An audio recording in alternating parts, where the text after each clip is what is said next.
Hey, what is up? It's Jim. I'm back with another Tiller tip, and this week we're talking about pizza. That's right, everyone's favorite food, pizza. I actually could go either way. I love pizza and I love burgers. I'm not sure what I would want for a last meal, but man, a good pizza is so good.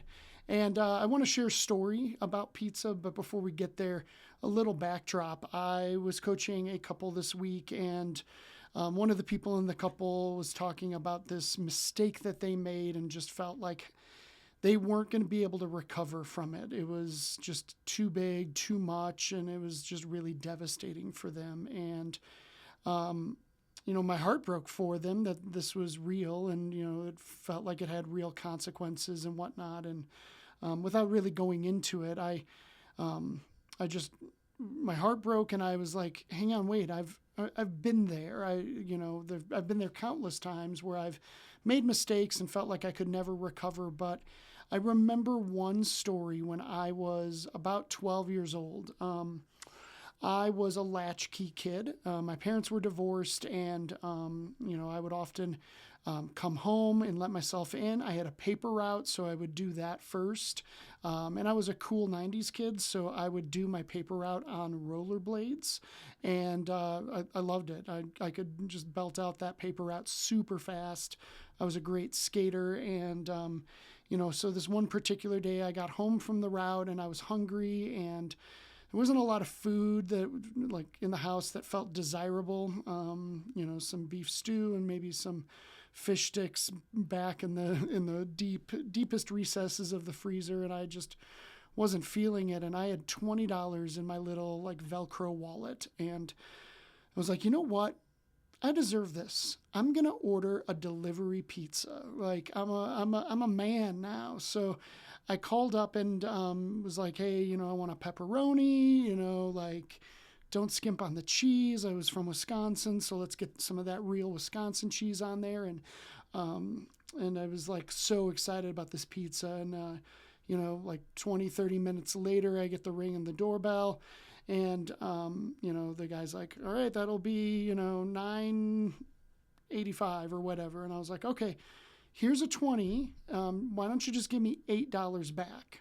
And the guy saw this little kid at home by himself and, thought, oh, I could actually probably get one over on this kid. So he's like, oh, I'm sorry, kid. I didn't bring change. That's my bad.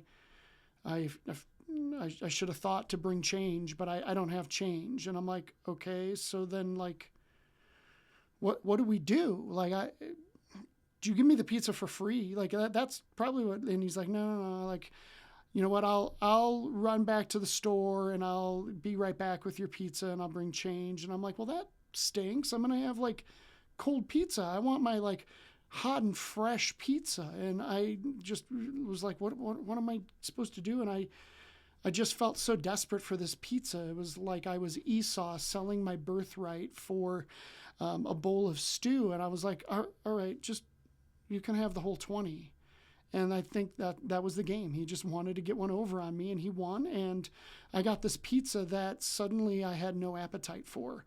And I was so upset. And I'm like, oh my gosh, I ruined my life. Like I sold my birthright, and I'd like, it was going to take me a whole month to get, that money back, because that's just how it worked in the paper route business. And it was like so foolish. Like, why did I do this? And I legitimately was so upset. I remember trying to call my dad in Virginia I wasn't trying to be like, hey, can you send me $20? I made a mistake. Can you make it good?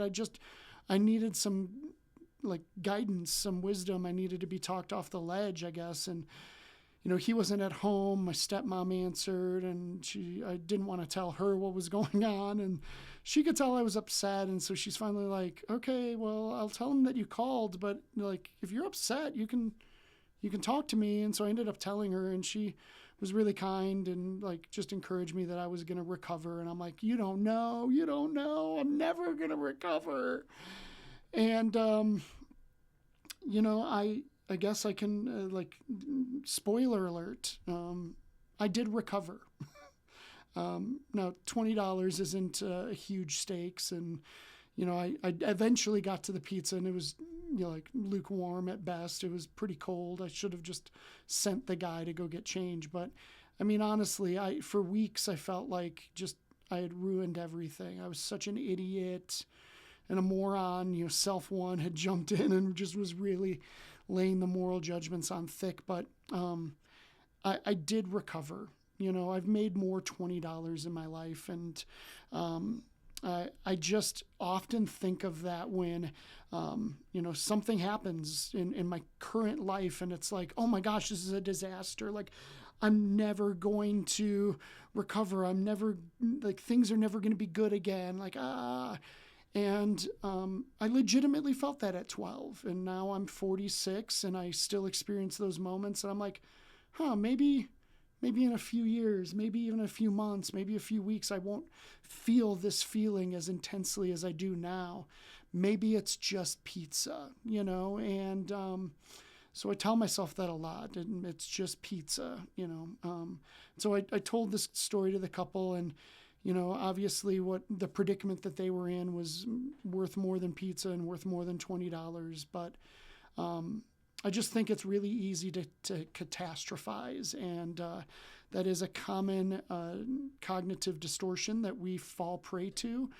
But if we could just maybe remind ourselves that it's just pizza and we will probably recover, and probably not keeping it to ourselves and sharing it with other people is really a healthy move to, to begin to recover and to begin to own the reality of the situation. Whatever it is, it probably isn't ideal. It probably isn't good, but it's not a complete disaster. So it's just pizza, man. So that's what I have for this week. I hope that's helpful for you.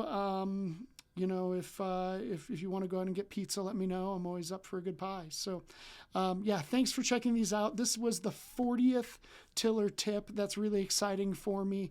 A little round number to celebrate. I should get pizza to celebrate. That's what I'm doing tonight. Let's go. All right. I will see you next time. All right. See you. Bye.